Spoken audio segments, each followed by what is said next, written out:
Welcome back. If you have items cluttering your home that you no longer need or use, a yard sale can be a great way to declutter and potentially make some money at the same time. However, running a successful yard sale takes some planning and effort.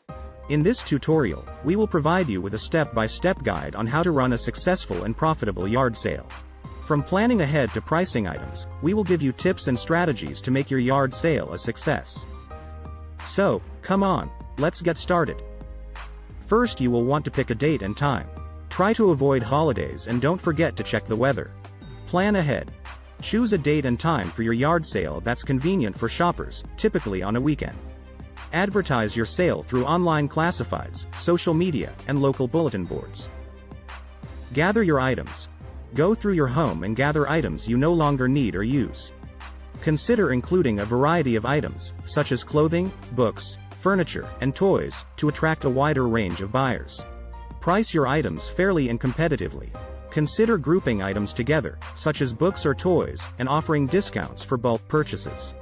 Use clear and visible price tags to make it easy for buyers to see prices. Organize your space. Set up tables and racks to display your items neatly. Group items by category, such as clothing or kitchenware, to make it easy for buyers to find what they're looking for. Be friendly and welcoming. Greet customers warmly and be available to answer questions about items for sale. Make it inviting. Use signs and balloons to draw attention to your sale.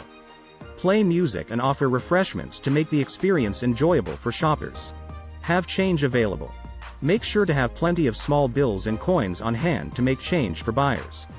You don't want to lose a sale because you ran out of change.